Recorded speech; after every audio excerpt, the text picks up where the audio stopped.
Now we're going to introduce our speakers for today and get started. During Beth Buffington's 30 years as a professional architect, she enjoyed working with many talented landscape professionals and also gardening as a hobby. She has learned to appreciate how connection with nature and the environment can bring satisfaction and pleasure to many people. As a master gardener, she hopes to share her love of gardening with others. Joan McIntyre is an extension master gardener who focuses on a range of sustainable landscape best management practices, including water-wise gardening, permaculture, and controlling mosquitoes and ticks without pesticides. She's a frequent presenter at our public education programs and regularly shares her knowledge with friends and neighbors. Good morning, everybody. Beth and I are going to be talking about the interrelationship between water and healthy soil, and give you hopefully lots of useful tips on how to manage both in order to have a useful, productive and beautiful landscape. So just a brief introduction is that we're both volunteers with Virginia Cooperative Extension as master gardeners. We've been trained in best practices, scientifically based on environmentally sound gardening practices. So again, we have lots of different activities we do in terms of public education, including our help desk, plant clinics, at least once they've lifted restrictions due to COVID, lots of public education programs such as this, and our demonstration gardens where you have an opportunity to actually go out and look and see some good best practices and get inspired on things that you can do in your own garden. And also review our website, mgmv.org. It's got a lot of resources. They're publishing on a regular basis new information. So definitely highly recommended if you're looking for information and you want to be inspired. So talking about it is, we're surrounded by water. Only 29% of the Earth's surface is covered with soil. But also even with regard to that water, as much of that is salt water and not fresh water. So, when you look at usable fresh water, you're talking about 3% is fresh water, but much of that's actually captured in the polar ice caps, so it's not accessible. So water itself is actually a scarce resource, as is the topsoil, which is again a resource that is created by geological activities over long periods of time. And as we go through development, and we've actually changed the way the water and soil actually interacts with each other, and our development processes mean that the rainwater isn't naturally absorbed by the land, and then the water actually, as it runs off, takes soil with it. So, this presentation is going to look at the combination of those two and how we actually build healthy soil and retain water, because as it runs off our property, it also is not there available for the plants that we're growing. So looking at this graphic is, you can see the big difference between the amount of rainwater that's actually absorbed and the amount compared to the amount. So it's less than 25% is actually runoff in a very healthy ecosystem, whether it's a forest or a meadow type. On the other hand, you have almost the reverse in a well built up area. But even what's particularly important is, with most of us living in areas where it's built up, but there still appears to be a lot of land because of the impervious surfaces we've had because of the way we manage our landscape. We're still seeing at least 50% of the rainwater that hits the soil in our areas is running off. And even if commercial agriculture is not capturing the water that they should, that's important to both building up the groundwater and the aquifers, as well as maintaining the water there. So again, this is an issue that is really very tied to development. It's actually going to be becomes even more problematic as we get into climate change and more intense storms and more drought, so that the water doesn't come in even amounts. It can come in huge torrents, and in that you're going to see a lot of the runoff. So what we're going to look at today is look first as to way you can actually slow the runoff and retain water. The water doesn't do any good for the environment as it runs off. We're going to look at how you can actually increase the soil permeability so it can retain water and simultaneously at the same time build up healthy soil.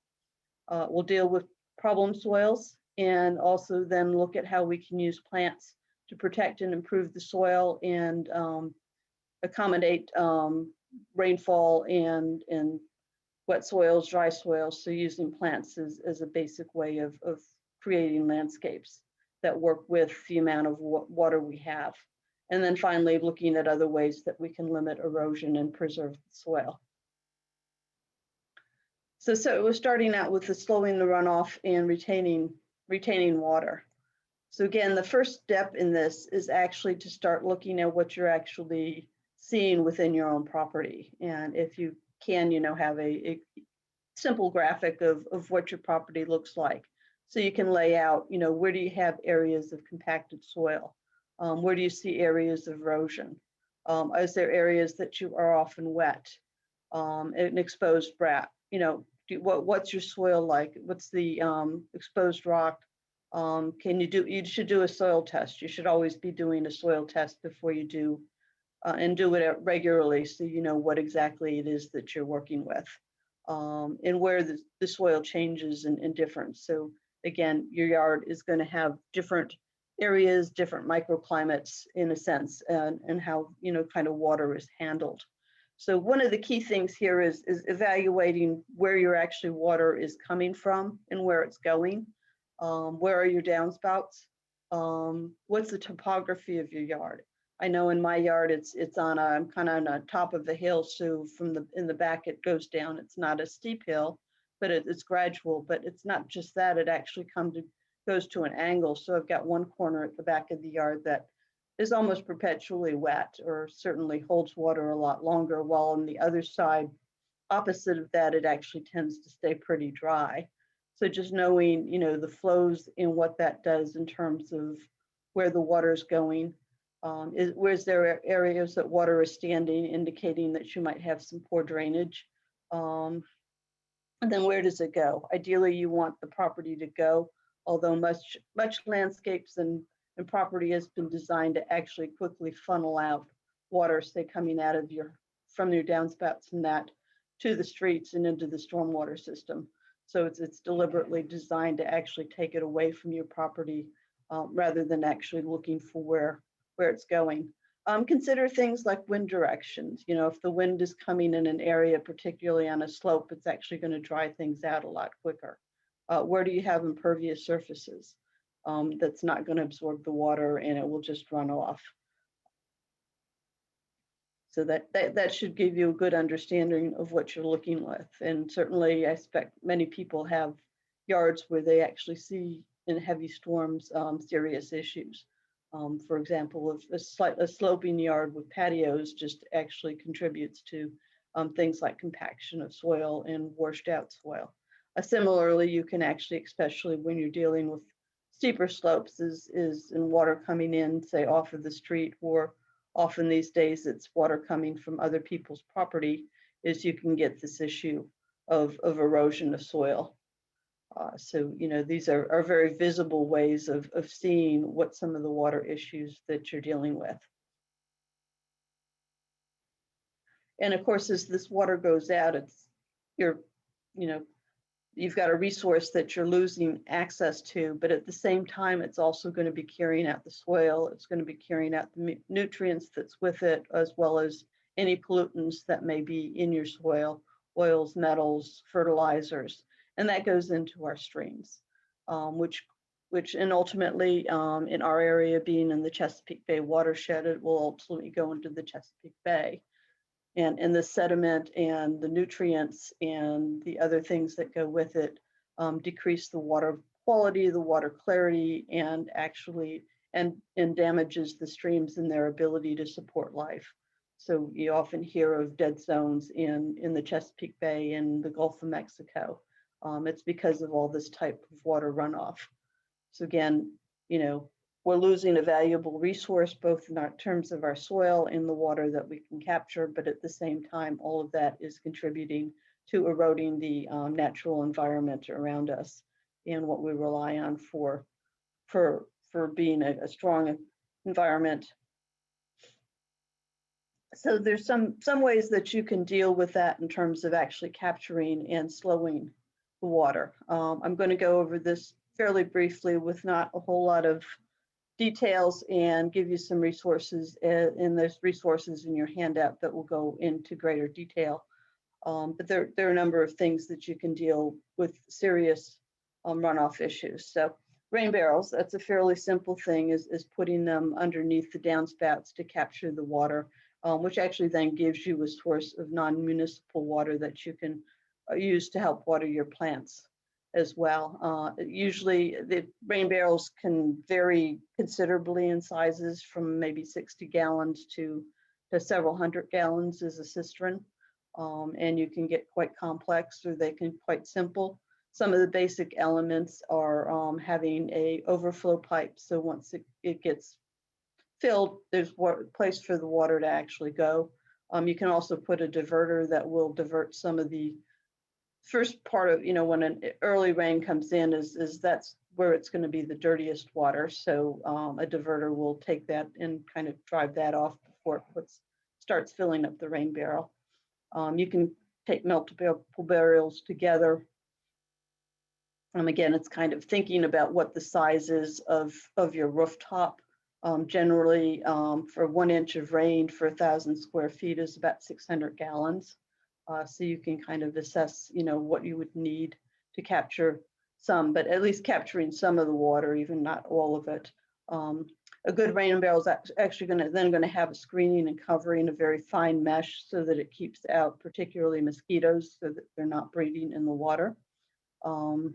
You do want to keep, as especially keeping an eye on the weather, is thinking of draining the rain barrel if you're not using it fast enough, particularly if you've got a heavy storm coming in.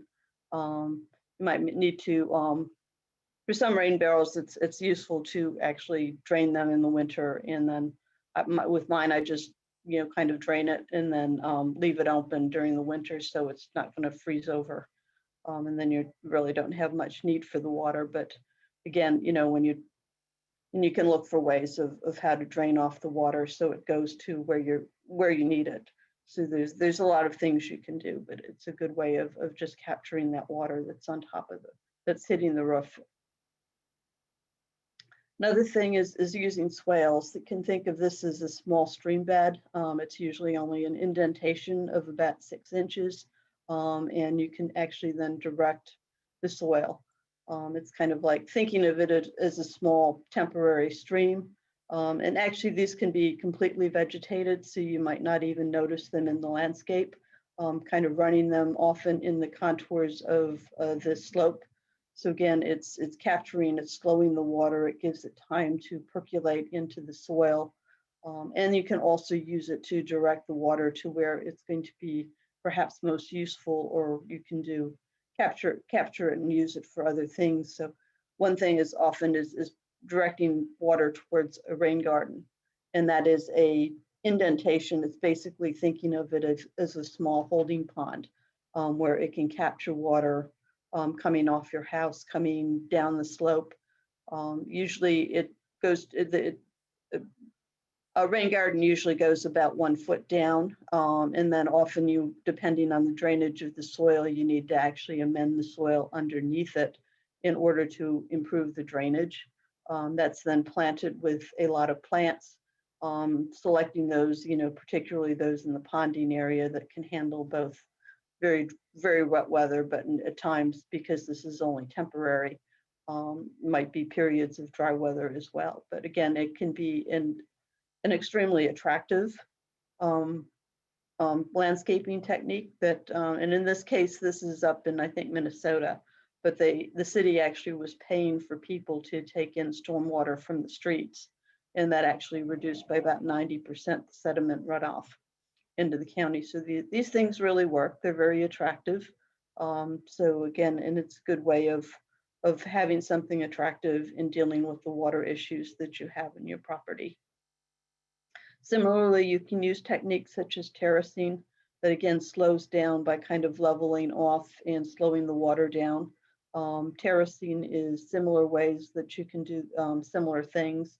Look at impervious surfaces, patios, driveways, and see if you can replace them with more pervious surfaces, ways that let the water sink in rather than run off.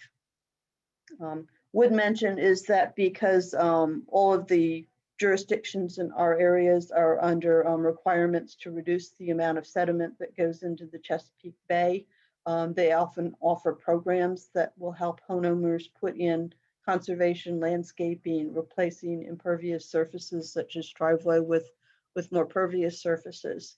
Arlington County has a stormwater wise program.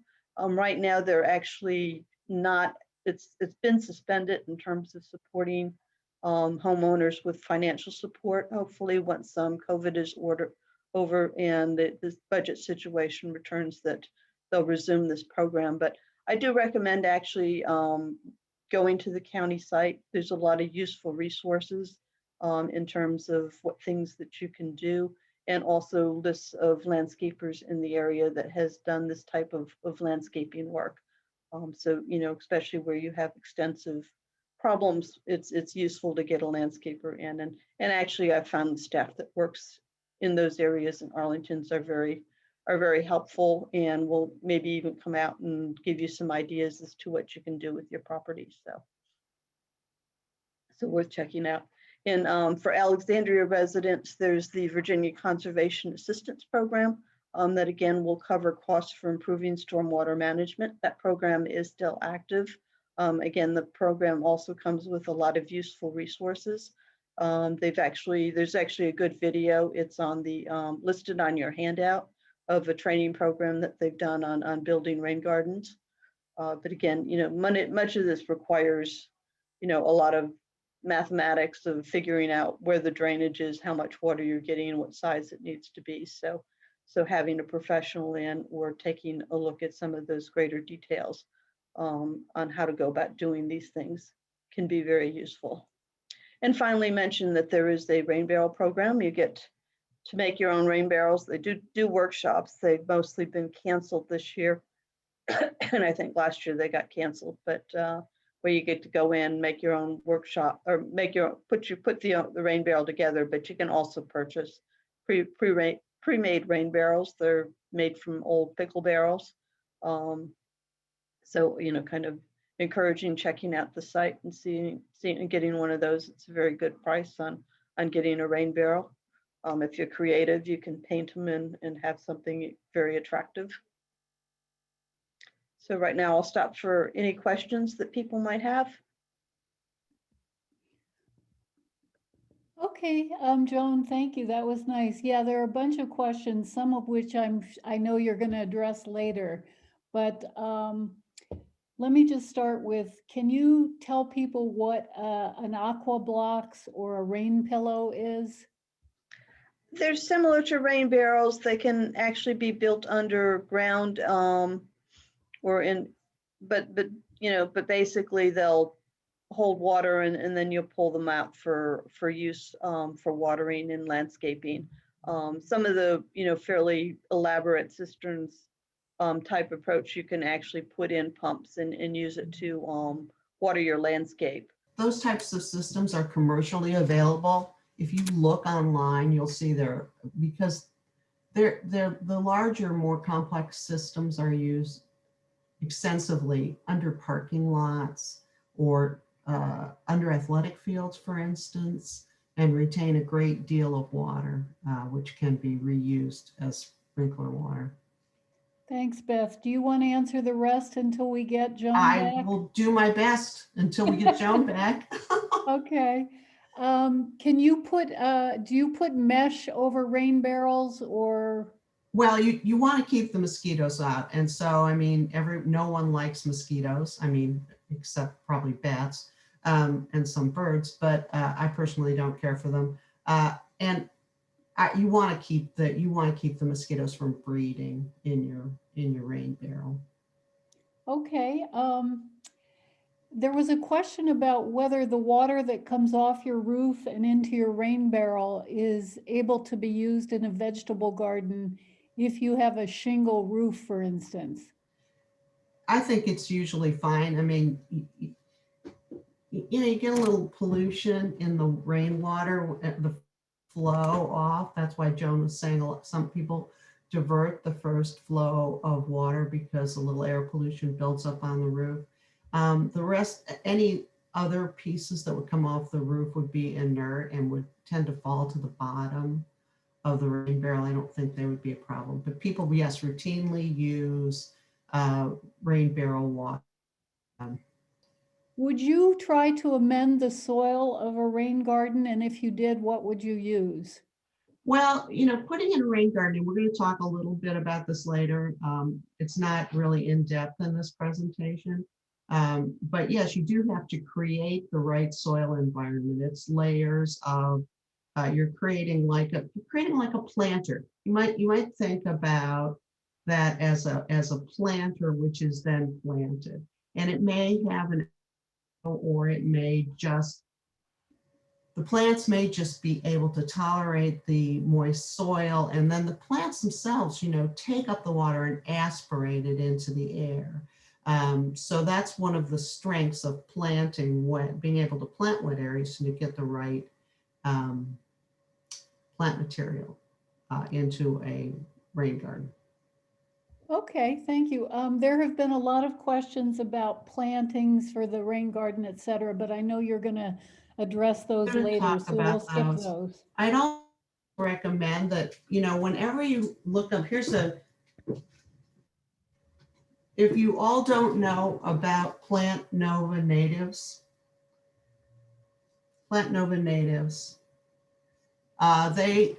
you can find them online, and they have lists of plants. They're all native plants for this area, and they have lists of plants that do well in different environments. And this is a great resource that we recommend to everybody. And the plants do well, like the soil dry or wet. It's one of the criteria. Again, would turn your attention to the Northern Virginia Master Gardeners website, because all of this material, information about plants, and the resource material that we recommend is available online. It is a very rich resource for everyone. What we're looking at now is actually how to work with your soil, essentially how to understand your soil and why it's so important in terms of both retaining water, but also for the importance of making sure that your plants get your nutrition, because again, soil is really kind of the lifeblood of plants and really everything that we rely on, because plants get their water, they get their nutrients for the soil. So understanding the soil helps to understand why some of the strategies used are useful. Could you go to the next slide? So if you've got good, healthy soil in your landscape, it's actually going to absorb the rainfall and help to mitigate flooding. And that's why you're wanting to add a lot of mulch and other materials, is that's part of what helps to get that. But as it's filtering, and then as it's absorbing the water, it's actually filtering it and cleaning it of pollutants. So as that water actually ultimately may make it into the watershed, it's actually going to be much cleaner than if it's just running straight off into our streams and rivers. It's storing, good healthy soil is also going to be capturing the water for plants and wildlife and for people. And it helps rebuild aquifers and helps to make sure that there's water there when we get periods of drought. And again, plants are going to get all their soil, they're going to get their oxygen from the soil. It's going to, and an important thing too is think about is rich nutrient, organic rich soil is actually going to absorb carbon. So it can, and there's a lot more talk nowadays about the importance of soil to capture carbon and sequester it. So it plays an important role in that balance of carbon within their atmosphere. And then it's going to provide habitat. I mean, soil, good healthy soil is rich in life. And that's the type of thing that we need to have a healthy soil. So go on to the next slide. So what is soil? Well, soil is actually a mix of air, it's water, It's mineral products that have been weathered over millennium. It takes thousands of years for soil to actually build up. And it includes organic matter. It's living, both living and previously living. So it's this rich combination of things. It's not just dirt, it's not inert, but it's actually a living thing that combines all the things that plants need to live. Next slide. So there's different types of soil. There's no good or bad soil, at least in nature. What we've done with it in our landscape tends to be what is, but in plants have learned to adapt to different soil types. So it's, selecting the plants that adapts to the soil types of yours. So there's soil. So this clay soil, I think most of us are most familiar with clay. It's something that's quite noticeable in many of the landscapes that we live. It could be sandy or it could be silty, and they're all different levels and they all have different combinations. Clay is actually very small particles, so it ends up being dense and it can hold water very well, sometimes too well. And again, many cases, it's a mix of different soil types. The one that's, with the most mix between kind of soil, silt, and clay is one that's actually going to give you a lot of good aeration and drainage and hold moisture, but that's often not the soil that we have with us. So again, it's thinking about our soil type and how that works with what we want to grow, rather than trying to grow something that's not suitable to the soil types itself. Next slide, please. So ecoregions is one thing to think about. Is again, soil type is very dependent on where you live and what the interactions have been with weathering and water over large amounts of time. And so it's pretty much, and again, plants have evolved to grow in certain ecotypes and adjust to the soil. Within Northern Virginia and Alexandria and Arlington were a combination of the coastal plain, which is a soil, sandy clay, or even a mix. Also the Piedmont, which tends to be more heavily in the clay, particularly right below the soil. But again, this is what we're dealing with, so it helps to know. So it helps to know when you're selecting plants that plants will actually work in the soil type you have. And again, with the evaluation of what your evaluation of what your property is and what type of soil you have helps in understanding what actually is going to grow well in there. Next slide, please. Common soil characteristics of our region is a pH level that's just a little bit acidic. It's around a 6 to 6.5 in the pH scale, with the 7 being a neutral, and anything higher than 7 would be basic. Again, developed soil, organic soils are very degraded, so there's not a lot of organic comment in our areas. But you can, by adding mulch and by allowing your plants to decompose, that actually builds up the organic material in the soil and helps to make it self-sustaining. So that's getting back to a much more healthier soil. Again, as we mentioned, is that the soil texture can vary considerably from that heavy marine clay that's almost impossible to work with to a silty loam. And generally, it's often not well drained. That's because much of it tends to be clay. So next slide. So how do you tell what your soil type is? You're looking at the texture, you're looking at the structure, and you're looking at the pH. Next slide, please. So texture, you can tell that by feel. I mean, in most parts is, grab some soil, have a little bit wet, is it coarse? What does it feel like? Coarse, gritty would be sandy. Smooth and velvety is silt, and then that clingy clay is clingy, sticky is clay. Again, if you've got a moist sample, if you squeeze it and it stays together, it's clay. It still continues to crumble even when it's because sand is very large particles, and the water basically will just flow through it. But if it stays together and changes shape, you're working with loam. So again, there's easy ways of telling it. Usually you can tell by looking at what the soil looks like. Next slide. Another way of doing it is actually putting some soil in a jar, adding some water, mixing it together, and then letting the components settle. So that the sand and the gravel will settle towards the bottom and the clay will be on the top. So again, that gives you, and then you can tell what the kind of proportions are of the soil that you're working with. Next slide.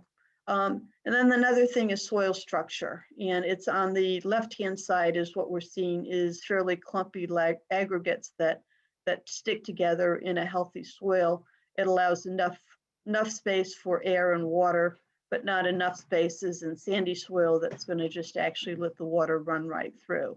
So it's trying to get that happy balance between having aggregates big enough that, you know, it will hold into water, it will hold into but provide pockets of air and not let the soil drain through. On the far right, you see is the platy, that's the compacted soil that usually comes from, you know, too much walking over grass or and development. You know, certainly when you come in and do construction and that's going to compact the soil.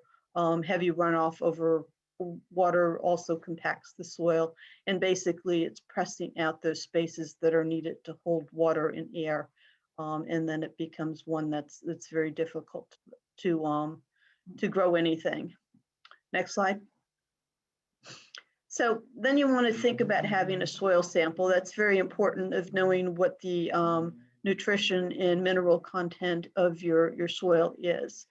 Generally, what you want to do when you're taking a soil sample is have about 10 samples for areas, and you select the area based on what it is you're trying to grow. So in your grass areas for grass, you want to do a soil sample just for that, and a separate soil sample for your beddings and for your vegetable gardens.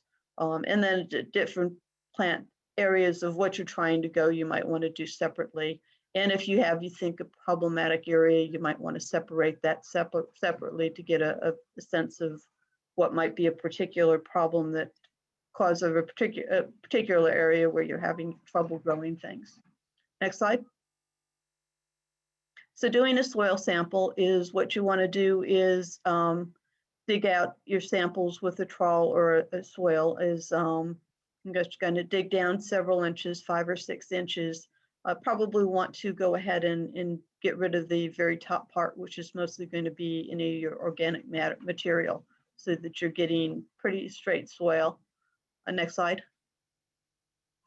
Once you do that, you kind of mix up all your 10 samples or so in a bucket, and if it's wet, kind of let it dry out a little bit, but then you can get soil samples from Virginia Cooperative Extension. We have some in the back in one of our gardens at Fairlington and South Arlington. You can also probably check with the help desk to see if you can find where you can get where you can pick up the soil sample kits, but that comes with a box and it comes with a form. You put the dirt in the box, put the ID number on it, and then fill out the form that comes with it. That will be your contact information, as well as information about what you're trying to grow in the particular area, so that when they give you the results, the recommendations will be tied to what you're trying to do. And then you actually have separate options. The first one, it gives you just the nutritions, but you can also have it tested for salt content and also for organic content. I do recommend doing the organic content. The soil test, the salt test is something if only you think you have some concerns that you may have salt within your area that you want to test for. Next slide. So then you will get back the results from the county. It will look like this. It will tell you, and it basically will tell you, it give you a numerical level, but most important, it tells you whether or not you have sufficient or high levels or very high. So, and that will tell you, whether there's any nutrients that you need to actually support.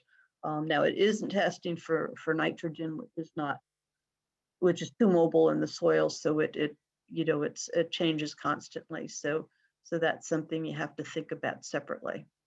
So, and with that, that will actually give you a good sense of what it is that you're working with. Again, in many cases, it's what you have to deal with. You can do some amendments. Next slide. So pH, it does give you the pH, as I said, that tends to be slightly acidic. And as you see that oval circle in the center, that is the area where you is kind of the sweet spot for most plants to grow. And why pH is important, because the nutrients become available to the plants only at certain levels of pH. And if you see on the left-hand side towards the bottom where you have iron and magnesium, boron and copper, those are areas where soil has to be more acidic. And for some plants, actually they need more acidic to actually get access to some of those nutrients. People are probably aware, like azaleas and also blueberries tend to like acidic soil. So again, and then, but soil can be either natural, acidic, or basic. So it depends, again, trying to know what your soil is and what will actually grow well. But, once you get out of kind of the sweet spots in that, you get areas where it's, you're not getting, the nutrients are not being released, or in some cases you may be getting too much nutrients released. Next slide. So what are the nutrients that plants need? Just a basic primer here is nitrogen is essential. It's stimulating root growth in the top growth of the plants and its ability to uptake. Now, as I said, that's not measured with soil tests because it's something that's constantly cycling through. So, and again, in a natural area is the addition of organic matters, whether it's coming from the mulch you add, but most, certainly out in nature, it's going to come from the materials that, fall and decompose within the soil itself. There's phosphorus and potassium that helps with enhanced flowering, fruiting, and seed production, and potassium, which activates the enzymes that's needed for photosynthesis and making the chlorophyll that the plants live on. Now, in most cases, phosphorus and potassium, it tends to be fairly stable within the soil. So if the test results come back and say that you have sufficient amounts of those macronutrients, you don't need to add them.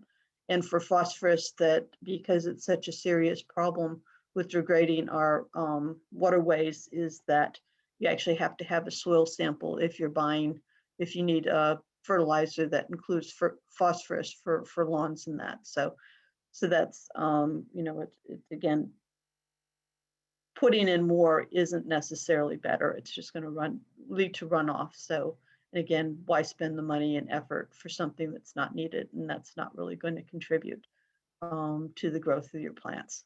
And again, the bigger strategy is to develop, build healthy soils so that these are accessible to the plants without actually having to add extra nutrients, other than in certain cases like vegetables where you're actually pulling out a lot more nutrients that you might not be putting up. So you might need to pay more attention there. Next slide.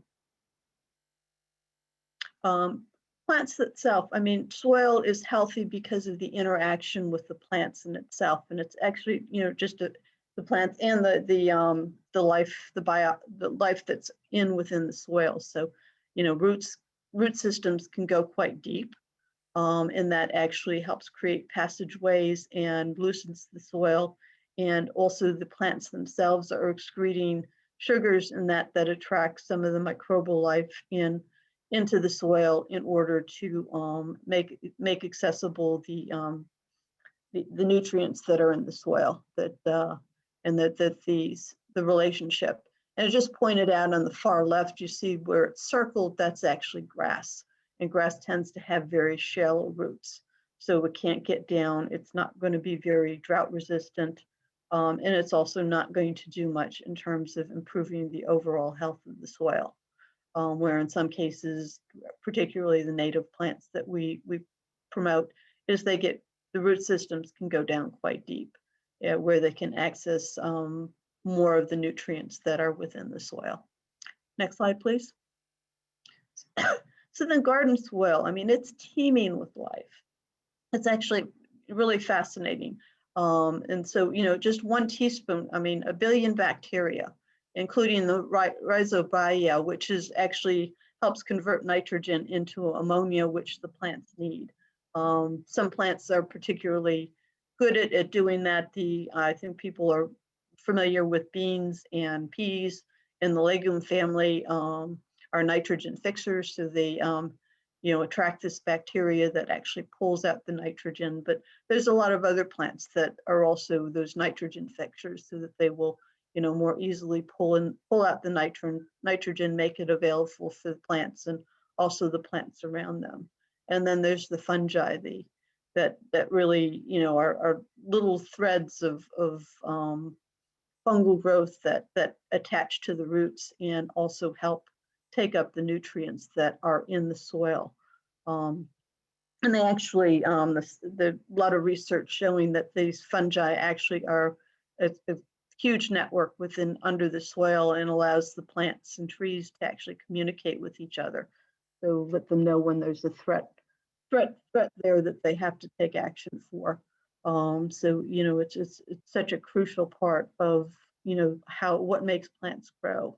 There are protozoas and there are nematodes, all of which, and then there's a lot of insects and other things. We'll be seeing the cicadas that are coming out later this year, the 17-year cicadas. But they've spent the 17 years in the soil, eating and getting nutrients there and feeding and helping to contribute to the health of the soil. The next slide, please. So good, healthy soil is one that has this very rich microorganisms growing within the soil.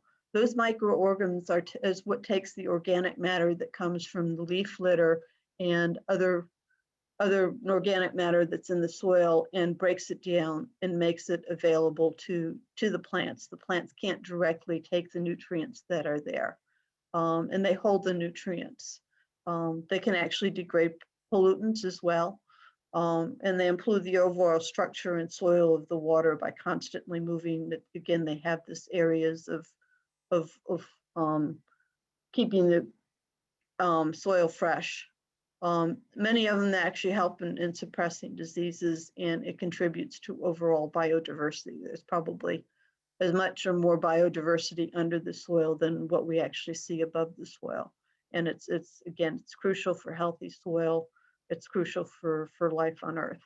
Next slide. So the key thing is to think about, and that is try to avoid disrupting the soil. That nature has worked all these things out as to how what's under the soil and what the plants do can do. So other than extremely compacted soil, the areas were to add your organic materials or let them accumulate on top of the soil and let the life underneath it actually pull through. And of course, disrupting soil is actually perhaps going to make it releases some of the seeds that may be buried in the soil and brings out more weeds. So again, the less you can till or move the soil. I mean, it used to be, especially with vegetable gardens, as you do you do a lot of tilling and working the compost in, and better strategies now go more towards the no-till. So again, basically leave the soil alone and let it do what it does the best. Next slide. And that's it. We'll turn to questions. Okay, Joan, thank you. We have several questions. One question earlier on was, once you've amended the soil, can you plant right away? Yeah, you should be able to plant right away, although it helps, especially if you're adding nutrients, to wait a little while to give a chance for that to break down into the soil. Okay. So whether you're amending with natural or adding fertilizers, the more time you have to get it to break down, the better. Okay, if you have a tree that's planted in kind of a wet area and you want to form a rain garden, do you have to worry about damaging the tree roots? Yes, you do not want to put a rain garden where there's a tree, because you're digging the soil, and where people tend to think the tree roots go down straight. They actually don't. They Oh. mostly they may go out down about 3 or 4 feet, but mostly they're going wide. And actually, tree roots actually extend well beyond the drip line of the tree. So, and that's where it's extremely, you've got to be extremely careful whenever you're doing any kind of construction. So having a tree is not, you don't want to put a rain garden there. So you want to put it somewhere where you're away from the trees. Okay, But several of the tree itself is participants actually going to answered. absorb a lot of the water. Okay. Several of the participants asked the question, answered this question, but would you ever add coarse builder sand to clay soil? No, you usually don't want to do that. In general, the only one thing where you might add the sand is when you're building a rain garden and you have soil that does not drain very well. That, and I'll talk a little bit more about kind of drainage, but if it's not draining well, then you actually do have to dig deeper than the 1 foot for the ponding pool, and then you would be adding sand and gravel to add in extra drainage. But you don't want to try to amend clay soil with sand. I think that actually tends to get you concrete rather than anything particularly useful. Okay, thank you. Would you ever add worms to your soil? I think you can, but again, actually, in some cases, worms are not necessarily native to this area. I think, just putting in, there are enough worms in the soil. They do actually provide a lot of environmental benefits, but again, it's providing them with the nutrients and let them take care of themselves. Okay, do you have to worry about time of year when you do a soil test, or can you do it anytime? You can do it anytime as long as you can dig in the soil. And it's probably good to say do it right now or you do it in the late fall, because that gives you some time to think about what you might need to be doing before you're ready to plant. Okay, and there was a question about how far away from a house a rain garden should be, and do you have to worry about a foundation getting wet? Yeah, you don't want it right next to the house. You definitely need to have it at least 10 or 15 feet away from the house. Again, the handouts have useful resources on how you actually can, does have useful resources for rain gardens, and it will give you all that information of where they should go. Again, the other thing you don't want a rain garden on is the steep hill. It gets pretty problematic of doing that. So it's somewhat of a flat area, but in kind of a downhill, or at least where you're capturing the flow of the water. Okay, that's it for the questions. Thank you.